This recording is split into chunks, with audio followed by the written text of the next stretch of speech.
nganggo celana gari katokan berarti sempake nang jaba berarti Superman ku syahwatnya gede nemen pak lah wis nganggo celana gari katokan berarti syahwatnya gede lah kita iki wis lengkap arane ana ruweh ana syahwatnya nang jerati tapi kenapa kita Ramadan nggak dipenjara dengan puasa sampai 3000 tahun kenapa hanya 30 hari saja ini nih umatnya Kanjeng Nabi dapat diskonan, dapat kortingan sebab umatnya Kanjeng Nabi lemah-lemah, cilik-cilik walaupun gede-gedenya kayak bapaknya gitu tetap kita disebut umat cilik ya sing gede pak polisi mangan gedang wis entek loro ya Allah pancenen iya pak polisi ngenteng-ngenteng nah. Nggak bapak lanjut lagi nggak bapak bang seganteng apapun kuwu loh bener lor loh bener kidul sing nganggo katok nganggo blangkon tetap kita ini disebut umat yang lemah kita ini disebut umat cilik makanya kita nggak disuruh puasa nyampe 3000 tahun orang nyandak umur ya pak jangankan disuruh puasa 1000 tahun saya disuruh puasa 100 tahun angkat tangan nekon puasa nanti tekan 100 tahun kapan gue payu laki lagi sing 30 dina turung-turung payu laki lupa maning nanti 100 tahun berarti kita ini begitu dicintai oleh Gusti Allah kita ditresnani oleh Gusti Allah enteng puasa 30 hari enteng apa enteng? Enteng apa enteng? Enteng udah dapet diskonan pak yang tadinya 3000 tahun udah di 30 din dinten karo kiai bahasa halus ulangi kula panjenengan sedaya iki wis didapat diskon uli kortingan puasane 30 dina ih sing sepuh aja bahasa karo sing enom kudune kan sing enom bahasa karo sing tua makanya hari ini udah digembleng sama puasa kita diajak halalun bihalalin saling ngapura-ngapuranan dan meningkatkan rasa kita saling doa nih ada doa dari panitia ngajak ngibadah bebarengan mohon izin Pak Kuwu nih amalnya banyak banget tuh urakaton karena urakaton saya bacain biar katon begini amanah dari panitia mumpuni widih kayak surat cinta mumpuni ada kabar baik dan kabar buruk mau jadi namun nih kabar baiknya pengajian hari ini adalah dari keluarga besar ahli wakif musola Miftahul Hidayah betul dan dari keluarga besar masyarakat desa Loh Bener dan Loh Bener Lor alhamdulillah kabar buruknya untuk ikut merewangi bahasa planet mana tuh merewangi untuk merewangi renovasi musola Miftahul Hidayah duit sodakoh infaknya masih di dompet bapak ibu masing-masing tulisannya begitu Pak Polisi cuma agak kebablasan bacanya ternyata punten Bapak Ibu panjenengan hadir di sini yang pertama silaturahmi dan ikut ngaji yang kedua mau diminta nih ikhlasin hati buat ngasih sodako jariah kira-kira kalau ditarikin sodako jariah ikhlas mboten? Betul? Ikhlas? Bener? Kalau ikhlas mangga ibu-ibu ngerogoh sak dompet sing orang ngagawa dompet utang dingin kalau sebelah ingesu gampang disarutangin bapak-bapak monggo ngerogoh sakatrok sarungan berarti orang katrokan ya bisa rogo-rogo silakan tapi ada tapinya dimulai dulu dari saya juga kudu ngasih sodakoan bu kenapa nek cuman sekedar perintah nggak ikut sodako nanti tersiar kabar katanya mumpuni Ustazah Jarkoni bisa ngajar ora bisa ngelakoni kan jadi repot. Jadi harus dimulai dari saya dulu, nanti ngasih sodako jariah diwakili oleh asisten saya ini yang pakai baju hitam, asisten saya. Tapi walaupun asisten saya tapi kan duitnya kita ya, mbok jenengan salah paham tak kok ngerti. Maka sodakonya dimulai dari saya. Kalau jenengan sesuai kemampuan, sesuai kemampuan. Yang jadi soang telurnya segede telur soang, yang jadi ayam telurnya segede telur ayam, yang jadi bebek telurnya segede telur bebek, yang jadi manuk merpati silakan telurnya segede telur manuk merpati. Yang jadi manuk emprit gak usah memasakkan telurnya segede telur soang, melas nanti dobolen. Sesuai kemampuan milih mau jadi soang apa jadi emprit. Jadi emprit apa soang? Mentale wong jadi barang, mentale wong sugih.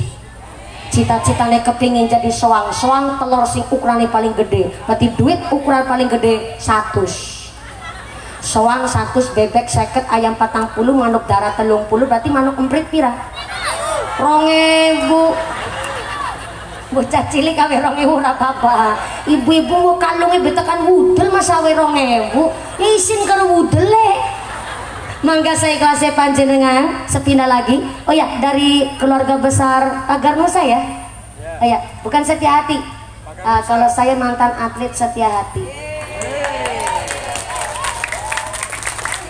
Ya enggak apa-apa. Satu perguruan tetap pencak silat dari Pagar Nusa mewakili dari keluarga besar rencana renovasi Musala Miftahul Hidayah akan gelar kotak infak sodako.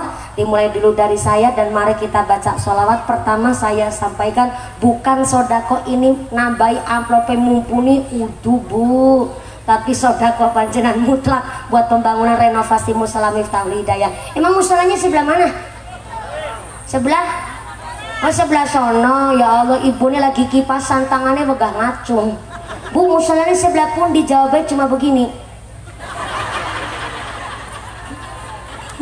Ngaji ini udah kayak mata tetangga sendiri.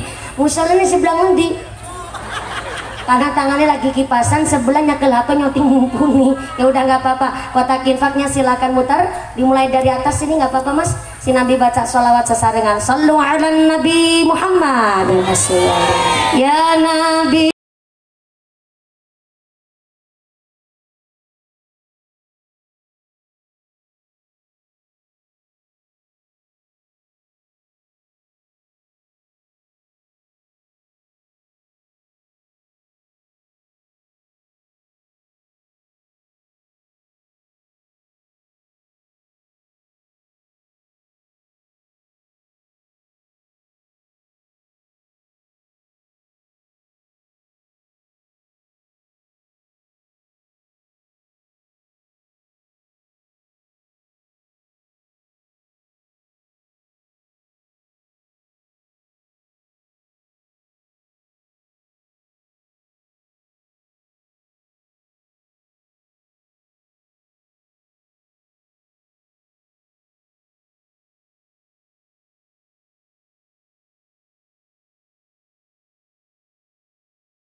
ya Habib salam alaika salawatullah alaika ya Habibi ya Muhammad ya arusan rafiqaini ya muayyad ya mumajjad ya imam al-qiblataini Allah ya Nabi salam alaika ya Rasul salam alaika ya Habib salam alaika salawatullah alaika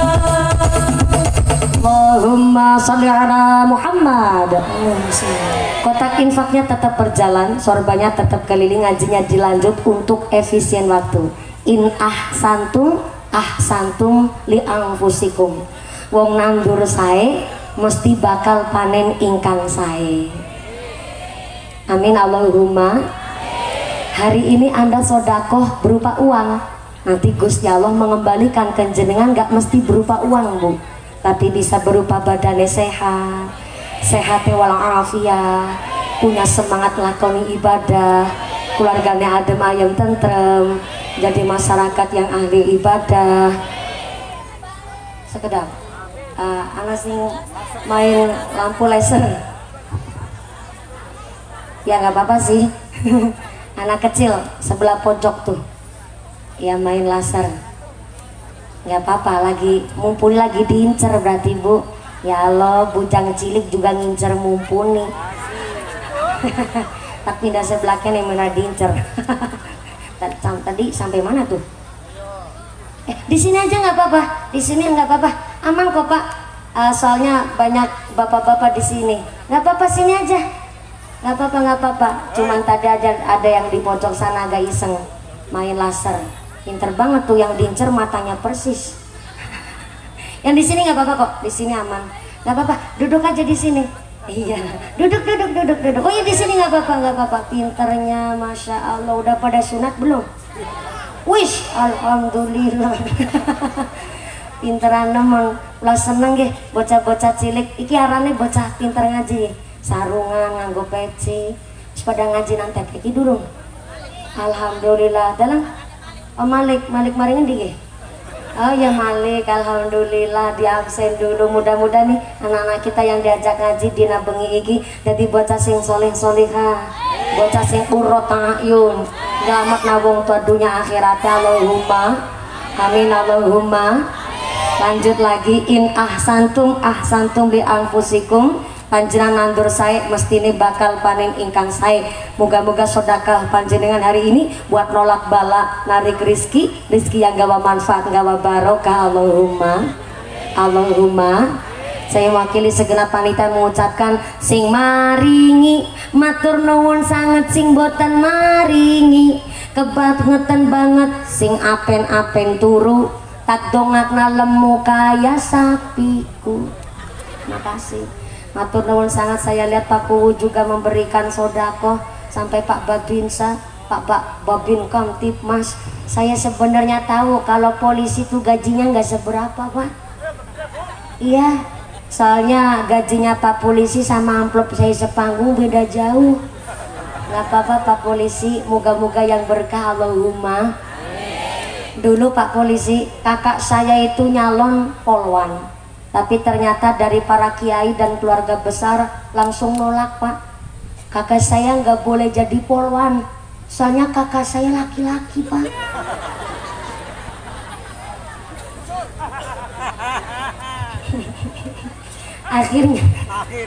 Akhirnya saya yang lanjutin cita-cita kakak saya Pak. Saya nyalon polwan tuh di akademi kepolisian, saya langsung ditolak Pak. Yang pertama tingginya nggak mencukupin Pak, udah saya ukur ternyata cuma 152 cm Pak.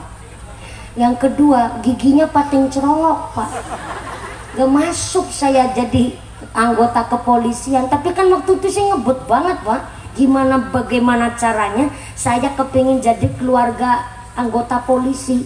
Akhirnya saya langsung banting setir, cita-cita saya langsung kepingin jadi bayangkari Pak, istri polisi. Betulan Pak, senyumnya jangan ngece sampean. Sudah ngincer tuh kepingin jadi bayangkari istri polisi. Saya sampai ngapalin sumpahnya polisi Pak. Saya kepingin jadi istri polisi, saya hafalin tuh sumpah polisi. Tribrata, kami polisi Indonesia satu, berbakti kepada nusa dan bangsa dengan penuh ketakwaan terhadap Tuhan Yang Maha Esa. Dua, menjunjung tinggi kebenaran, keadilan dan kemanusiaan dalam menegakkan hukum negara kesatuan Republik Indonesia yang berdasarkan Pancasila dan Undang-Undang Dasar 1945. Tiga, ingin tahu lanjutannya Pak Baben Kamtibmas, undang saya di markas Anda. Ingin ngaji juga kudu ngundang dewek, modal.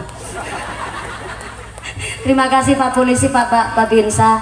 Pak Babinsa tenang saja, saya juga hafal Sabta Marga Pak. Pitu-pitu nih ngapal kabeh. Tapi kalau dihafalin sekarang sampai jam 2 subuh nggak selesai Pak. Jadi mohon izin hari ini satu kebanggaan, Pak kuwunya aja 2 kuwu loh datang kabeh. Tepuk tangan dulu dong. Udah jejeren kayak Upin Ipin kembar siam. Soalnya yang satu pakai kumis, yang satu enggak. Ya terima kasih Pak. Mungkin Pak kuwu lo bener lor kumisnya kemarin puasa jadi rontok ya Pak. Ya, biar ngerontokin dosa sekalian. Ini Pak kuwu lo bener sama lo bener lor udah berapa periode Pak, mohon izin? Kalau lo bener baru 1 kali, lo bener lor 2 kali. Oh jadi lurah lo bener iki ikut dompleng supaya bisa jadi 2 kali juga. Subhanallah. Pak lo bener tuh cincinnya aja sekeong-keong. Ih jangan salah Bu. Pak lurah lo bener cincinnya sekeong-keong tuh cincin ada isinya. Isinya buat nyetop bisnya berhenti. Iya mohon izin ya Pak lo bener. Pak kuwulo bener, Pak kuwulo bener lor, mudah-mudahan diberkahi, ikut derek sama Pak Kiai, insya Allah jadi lurah kuwu yang amanah, kuwu yang adil, kuwu yang mampu memimpin, dijauhkan dari sifat yang zalim, amin Allahumma. Lanjut, lanjut, sampai jam 2 subuh. Subhanallah, semangat banget bujang cilik. Anu di sini nyebutnya bujang. Oh ya, senang karo senok. Sing demen banget sama bocah karo mumpuni malah bocah senang-senang. Ya alhamdulillah saya disenangi sama banyak anak-anak kecil. Mudah-mudahan nanti sampai selesai pengajian jangan keburu pulang. Anak-anak kita disuruh nanti kalau doa penutup aminnya yang kenceng. Karena anak-anak ini doanya masih asyhadur ruh, nyambung sama Gusti Allah. Aminnya yang bentar supaya kula panjastuyo doane dijabah oleh Gusti Allah. Amin Allahumma ya Rabbal alamin. Ternyata kita udah digembleng sama puasa 30 hari. Saking digemblengnya puasa, kita ikut belajar toleransi. Maaf punten Pak, yang namanya orang berpuasa aja udah satu prestasi kok. Gak makan, gak minum, udah bisa menjaga syahwat, itu udah prestasi luar biasa. Cuma Kanjeng Nabi mengingatkan, jangan sampai puasa kita kemarin bulan Ramadan cuma sampai tingkat saumul am. Apa itu saumul am? Puasanya orang awam, hanya sekedar ngengken, nahan, gak makan, gak minum, gak kumpul sama bojone. Setiap orang mah bisa. Ya memang prestasi udah bisa ngengken. Cuma kebanyakan orang kata Nabi, kamin shaimin laisa lahu ilal ju'i wal atos. Banyak orang pada puasa tapi hanya mendapatkan lapar dan dahaga, sebab puasanya nggak bisa ikut puasa syahwatnya. Puasa dilakoni, maca Quran nggak ketinggalan, sholat tarawih semangat, tapi di musola lihat ada orang berangkat sholat tarawih pakai mukena bordiran aja dirasani. Udah ganti maning. Akhirnya ngelutik sama sebelah. Yuk, dilang yang Arab. Angkat sholat tarawih gelang selengan dinggo kabeh. Dilang sikile.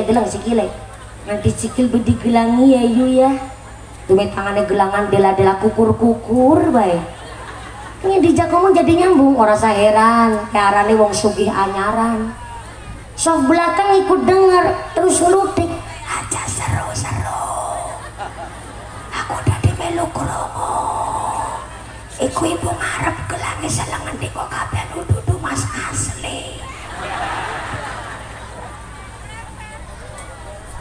Akhirnya cuman dapat tingkatan saumul am, puasanya orang awam.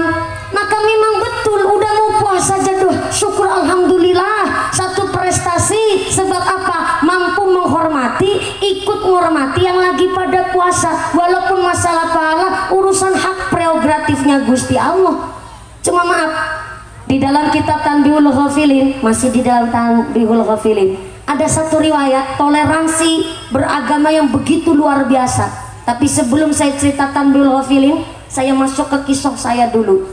Dulu pas 2014 saya mewakili Cilacap lomba dai di Indosiar pas tingkatnya nasional, tapi pakainya polling SMS Pak. Jadi kalau nilainya tinggi dari juri tapi SMS-nya rendah nggak bisa juara Pak.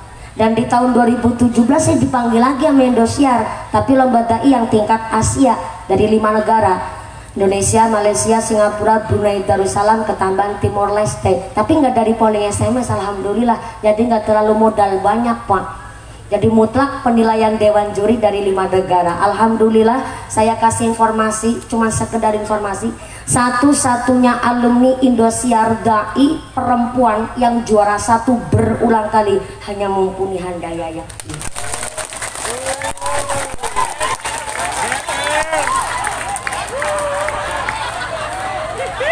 Makasih. Sesekali pamer sama wong bener. Saya nggak mau pamer juaranya Pak, tapi saya mau cerita bahwa kenapa kok harus dikarantina di Indosiar. Begini Pak, memang saya adalah jebolan dari televisi, tapi sebelum saya di Indosiar, saya adalah tetap seorang santri dan saya mukim yora ketang andon turu nang pesantren. Saya adalah seorang santri dan sampai hari ini saya ceramah pun tetap.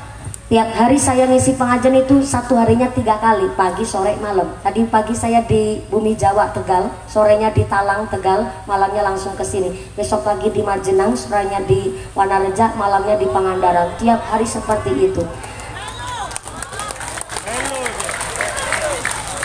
Cair,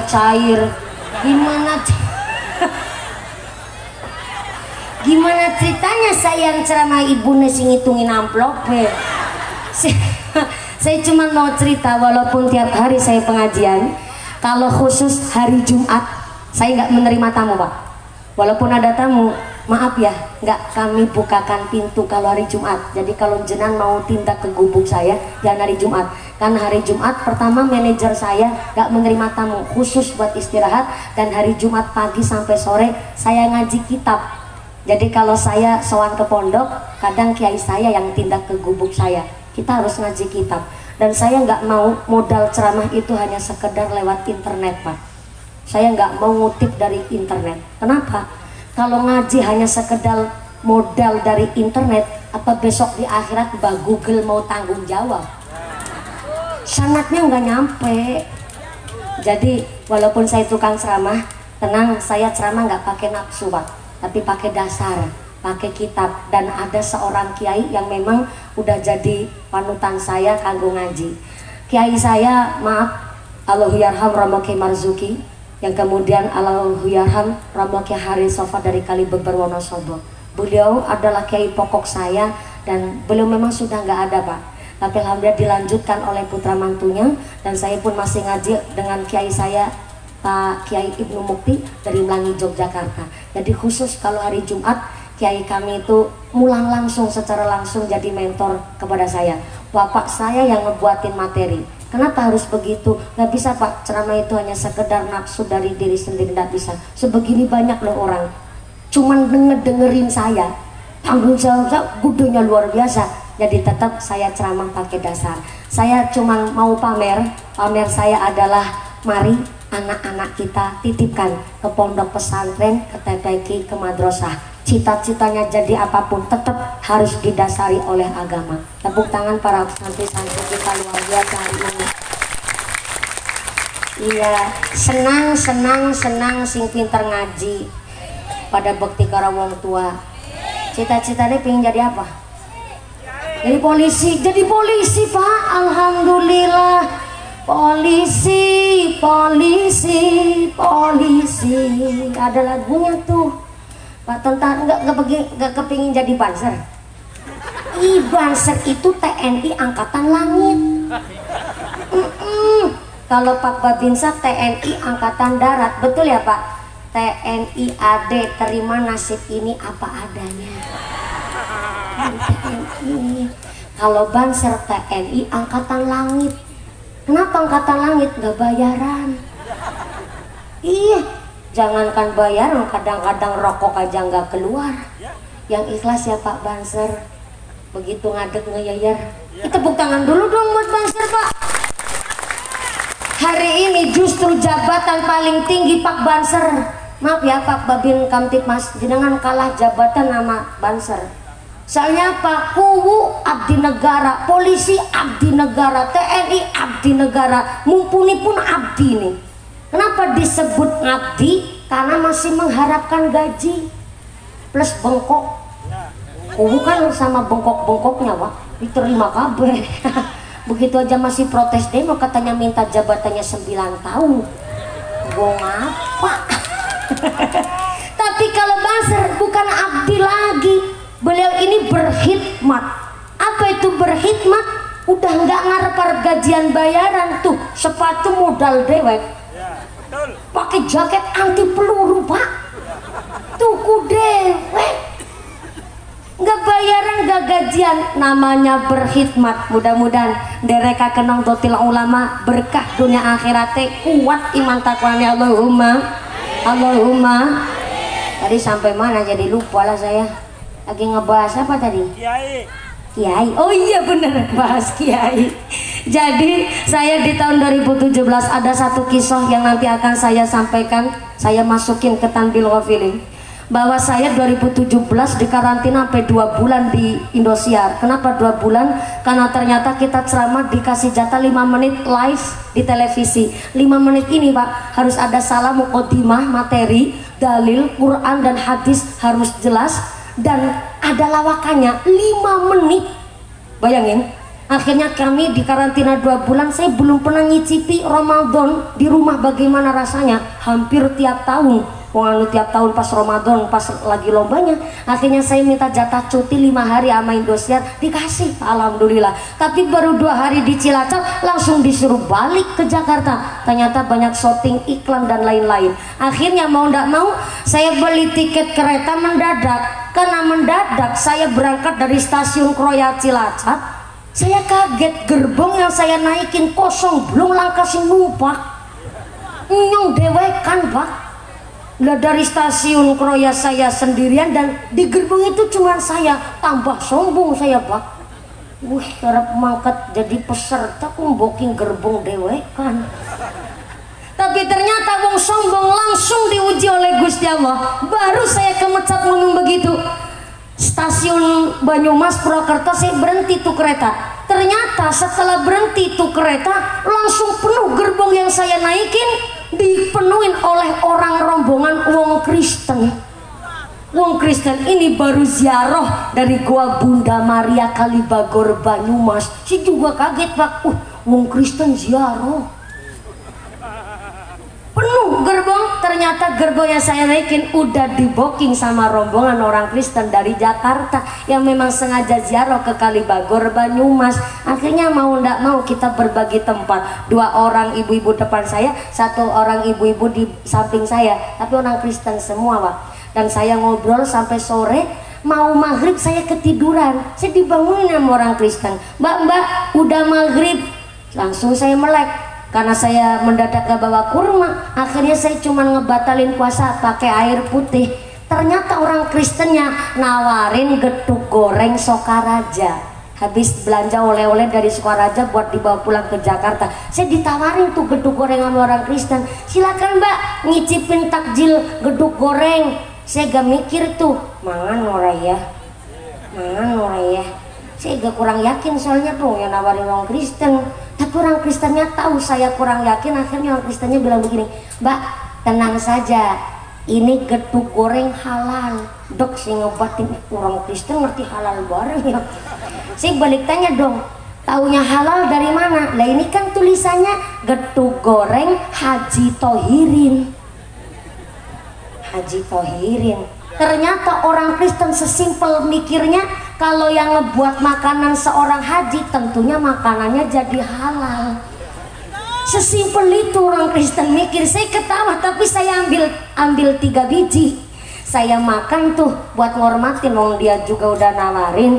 Ternyata selambi saya makan, saya ngebatalin buka puasa. Orang Kristennya bilang begini, maaf ya Mbak, saya cuma mau bilang ternyata orang Islam itu hebat-hebat ya. Maksudnya hebat gimana Bu? Ya puasanya 30 hari. Iya Bu, sekalian saya sombong dong. Iya Bu, kami tuh orang Islam puasanya 30 hari. Tiap harinya ya, dari subuh sampai maghrib gak makan, gak minum, gak kumpul sama bojone. Gimana mau kumpul orang saya belum payu laki. Udah yang payu laki aja tiap hari ngenyanding nggak boleh puasa kumpul sama suami istrinya Bu. Jadi kita puasanya itu nahan dan ngontrol nafsu. Oh berarti wong Islam itu kuat-kuat ya. Padahal kan wong Islam bentukannya kayak sampean. Maksudnya cilik ireng tonggos. Astagfirullah Bu. Yang tonggos orang Islam kebetulan saya ketemu sama sampean. Yang lain mah nggak ada yang tonggos, cuman saya kayaknya. Oh iya. Giliran Bu, saya mau ngeinterogasi sampean, sampean udah tanya mulu. Saya balik tanya. Saya tanya, kalau kami wong Islam ada puasa, jenengan wong Kristen ada ibadah puasa apa enggak? Saya tanya sama orang Kristen, Ibu, ngapain sampai ikut mewakilin ngejawab? Ternyata orang Kristennya jawab begini, Mbak, saya ini Kristennya yang Katolik. Ternyata kebetulan saya rombongan sama orang Kristen Katolik. Kata beliau, Katolik sama Protestan itu adalah, maaf ya, ibarat mungkin kayak NU sama Muhammadiyah lah begitu Pak. Tapi kalau beliau ceritanya antara Katolik sama Protestan, lebih dulu Katolik. Soalnya Protestan itu adalah satu golongan yang keluar dari Katolik, gegara nggak satu arah dengan paham Katolik. Akhirnya disebut, maaf, Kristen Protestan. Karena bermula dari protes, akhirnya disebut, maaf, Kristen Protestan. Jadi kalau ada orang Islam suka protes, namanya Islam Protestan, Mbak. Emang ada orang Islam Protestan? Banyak. Saya kemarin kalau bulan Ramadan akhirnya saya tuh punya satu aturan, saya nggak menerima jadwal pengajian, hanya beberapa saja yang saya pilih. Karena memang maaf kalau Ramadan itu saya kepingin nyicipin puasa di rumah.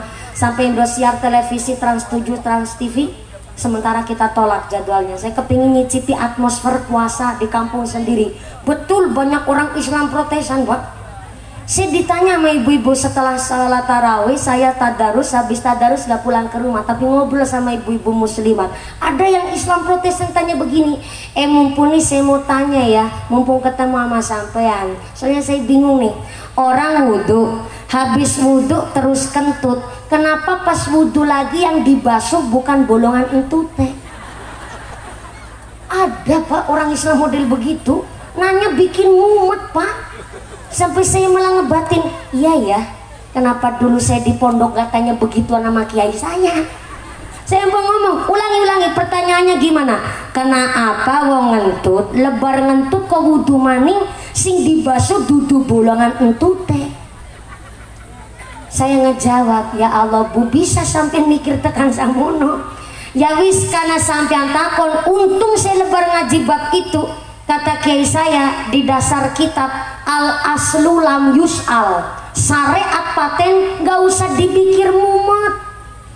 Karena yang namanya wudhu itu memang aturannya yang dibasuh anggotanya udah ditetapkan. Apa dasarnya? Dulu ketika Nabi Adam alaihissalam di sorga, dijanji dan disumpah oleh Allah kalau kepingin hidup kekal di sorga, jangan sampai deket-deket dengan pohon khuldi. Deket aja jangan, apalagi sampai makan. Tapi ternyata Nabi Adam alaihissalam imannya kurang kuat, kebujuk rayu oleh setan, gak cuman makan, menek. What is a menek? Menek cara sini apa? Manek. Manjat. Nah kene manek. Manek. Iya sarap apa lah nyong manut we karo sampai syarat bayari nyong. Ternyata Nabi Adam gak cuma makan buah huldi, sampai manek karo wite huldi. Nah, anggota badan yang ketika kita basuh ketika wudhu Pak adalah anggota badannya Nabi Adam yang langsung nyentuh sama pohon huldi. Maka artinya wudhu itu membersihkan pikiran kotor, membersihkan najis, membersihkan pikiran yang jelek, bahkan membersihkan dosa. Maka pertanyaannya, kalau ada orang udah sholat kok masih benci sama orang, masih dendam sama orang, masih suka ngefitnah orang lain, perlu dipertanyakan wudhunya. Orang udah wudhu berarti kan nyuceni pikiran kotor.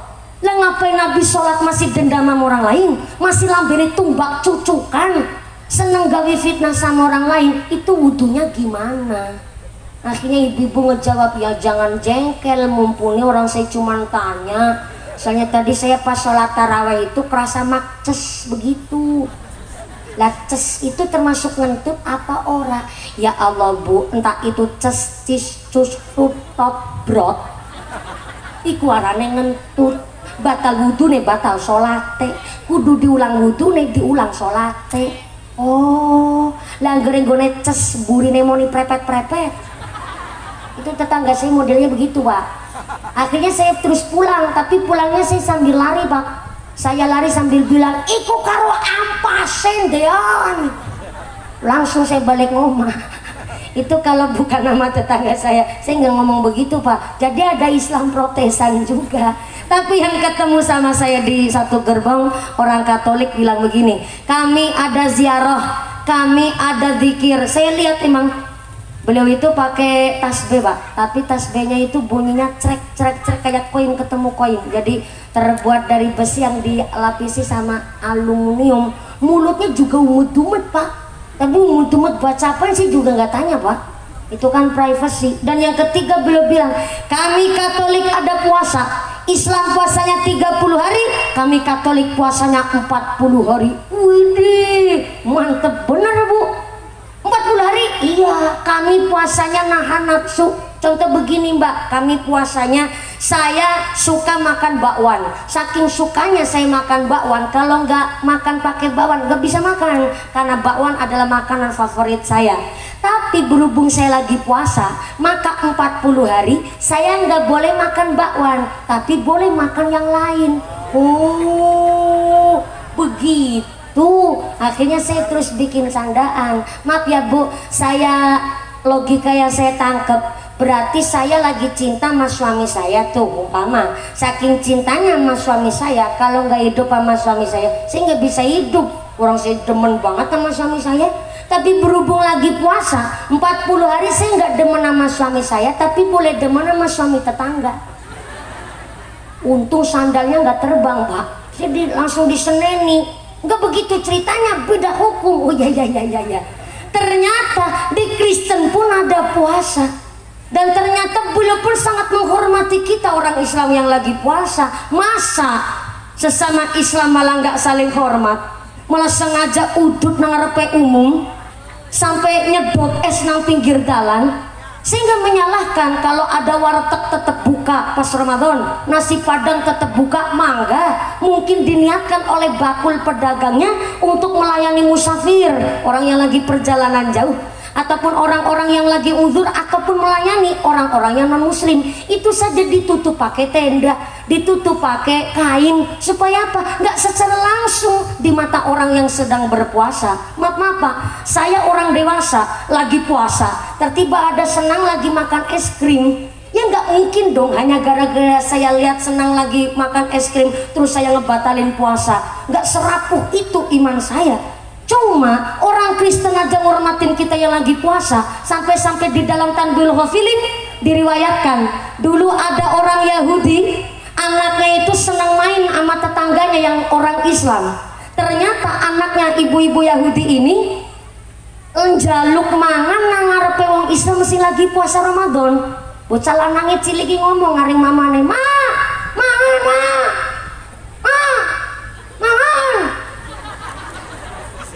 yang namanya bocah pak, sekali minta udah nggak bisa dipenging maning. Akhirnya mamane izin jaluk mangan nang arep wong Islam sing lagi puasa Ramadan. Akhirnya oleh ibu Yahudi itu anaknya langsung diseret pak, dimasukin ke rumah langsung dimarahin. Nek nang ngarepe wong Islam lagi puasa jangan jaluk mangan.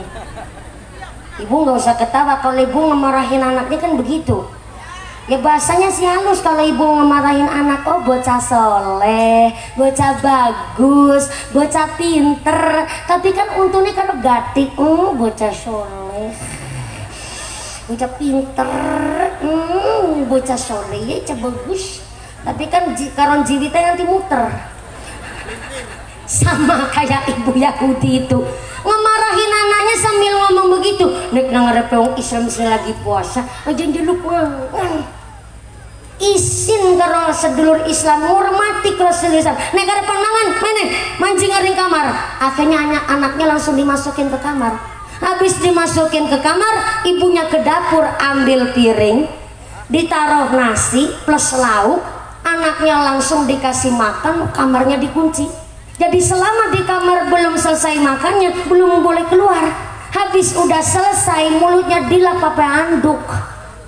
Baru disuruh main lagi sama anak-anak orang Islam yang lagi pada puasa Ramadan. Sebegitu tingginya toleransi sehingga dari kejadian itu Gusti Allah tersenyum. Karena Gusti Allah tersenyum, langsung utus malaikat Jibril untuk turun ke bumi menyampaikan salamnya Allah.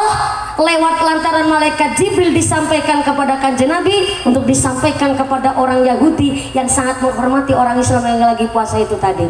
Akhirnya malaikat Jibril datang kepanggil sama Kanjeng Nabi bilang, "Assalamualaikum ya Rasulullah. Saya diutus oleh Gusti Allah untuk menyampaikan salam. Yang pertama kangge panjenengan, yang kedua ada kejadian. Tetangga kita ada orang Yahudi telah sukses mendidik anaknya untuk menghormati orang Islam yang tengah berpuasa. Maka tolong sampaikanlah salamnya Allah kepada orang Yahudi itu tadi." Akhirnya temenan, Kanjeng Nabi langsung ke rumahnya orang Yahudi menyampaikan salamnya Allah, sehingga ternyata sampai orang Yahudi itu kaget.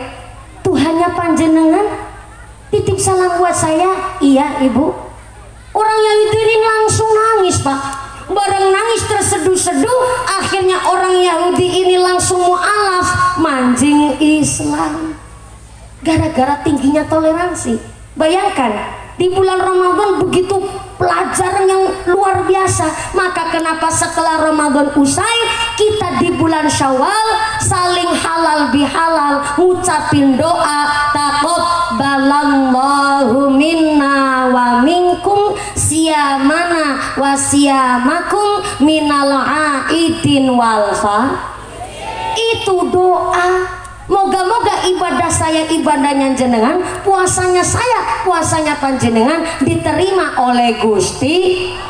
Tapi entah sejak tahun berapa pak, minal aidin wal faizin kok jadi artinya mohon maaf lahir dan batin. Kalau nggak salah, mohon maaf lahir dan batin ini terucap ketika zamannya Pak Harto.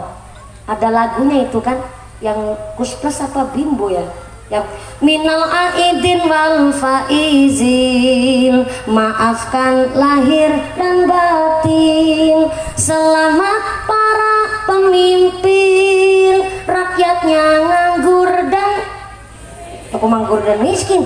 Gimana ceritanya merubah lirik jenengan? Rakyatnya makmur terjamin, amin Allahumma. Makanya akhirnya bulan Syawal jadi ada adat saling maaf memaafkan atas segala dosa. Memang betul ngucap Sugeng Riyadi. Ini nyebut Sugeng Riyadi enggak? Oh enggak ya? Selamat Idul Fitri, mohon maaf lahir dan batin atas segala kesalahan, mohon maaf ya. Bener tapi kurang tepat. Karena secara syariat orang minta maaf nggak bisa di global. Halo, halo. Ya saya lagi serius banget ngejelasin bu. Takutnya ibu malah saya ditinggal ngantuk. Betulan nggak ngantuk? Betul. Saya khawatir gedang klutuk godongnya sengkleh, wong ngantuk lambe nendop. gedang klutuk dimakan uler, wong ngantuk mangap karo. Itu saya khawatir begitu Bu, lagi ngaji serius banget. Ini kan ngajinya sampai jam 2 subuh kan, ya, cuman takon tok no. Kembali lagi tadi sampai apa ya? Oh iya, uang jaluk ngapura itu secara syariat nggak bisa diglobal. Segala kesalahan mohon maaf ya. Lamun si lamun yang dimintai maaf ngerti dosa mana yang dimaksud, salah mana yang dimaksud. Emang bikin salahnya cuma sekali, bikin fitnah aja berkali-kali, bikin zalim bertubi-tubi. Habis sholat id bapak-bapak ngucapkan kosong-kosong, kosong-kosong. Ada orang sini begitu, ada orang segini begitu, banyak. Anjogongnya gampang nemen gue ngucap kosong-kosong, bikin salahnya aja double-double, bikin fitnah sampai hati sakit kok bilangnya kosong-kosong. Maka jangan salah, kadang-kadang bocah cilik kalau bulan Syawal minta maafnya jadi bercandaan. Pak minal aidin wal faizin, segala lepat jaluk duit atusan papat. Makanya kalau bulan Syawal kan bocah-bocah cilik sugi-sugi banget Pak. Betul, megang duit atusan ewu, ekatan ewu, paling cilik ikut duit 5.000 Bu. Masya Allah, bocah zaman saya kan gere Syawal sugi-sugi nemen pada kalau aku biar lagi cilik Syawal pula sugi nemen Pak. Tapi kan mamanya aku terus medekinya orang ngucap, ih bocah cilik ora pareng nyekel duit ake-ake. Nenek mamane simpena ngucap tah, nenek mamane simpena nyatane saprene ora dibalik kena. Ada ibu-ibu sini begitu? Ada? Berangkat orangnya? Baru anak pengajian ibu-ibu ngakoni dosanya dewek-dewek. Ibunya ngejawab, gimana dosa? Orang saya walaupun duitnya bocah, tapi kan gue tuku beras. Iya sih gue tuku beras, tapi kan akate sampean mene mamane simpena, arane barang nyimpena, berarti kan barangnya utuh. Nek utuh berarti bakale pandi balekna. Walaupun hanya sekedar duit bocah dan itu anak kandung, tetep nganti tekan akhirat bocah panagih. Sebab apa? Al-wadud dainun, janji adalah hutang. Tekan akhirat bocah panagih. Gue senang takwai dalil sampean, tekan ngomah balik nabu. Makanya tiap tahun sabun Syawal udah berapa tahun begitu mulu jenengan. Ayah gue tuh ke beras maning jawabannya. Maka kembali maning, arane wong jaluk ngapura syariatnya adalah menceritakan secara spesifik dosa mana yang dimaksud. Apa dasarnya? Di tafsir Sawi, di Al-Ibris